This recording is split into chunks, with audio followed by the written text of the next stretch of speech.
No lightening, no highlight. Yes. Ang goal is less Natural looking lang natural siya. looking lang, less chemical. Tama. Yes. Kasama na rin yan, ano? Yes. So, gagamitin natin yung previous color. Parang i-refresh ko na lang. Kasi itong Refresh. black, gawin lang natin parang brown. Yes pa.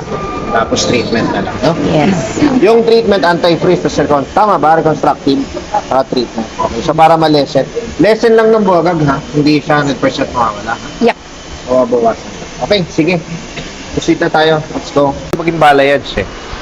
Nagmukha siyang balayage.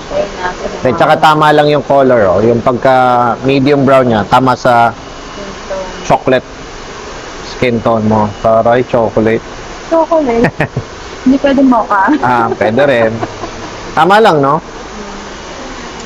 So, na-refresh yung highlight na brown to.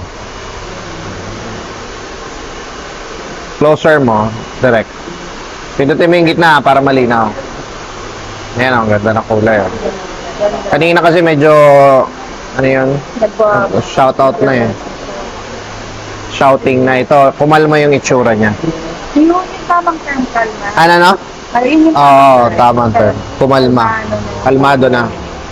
Ganda. Kalmado pero may gigil. Kalmado pero may dami. Yes. Huwag mo muna i-wash, ha? Sulfate free gamitin mo na shampoo. Kasi yun yung ano sa anti-freeze. Pora, perfect. Thank you. Picture tayo. Oo,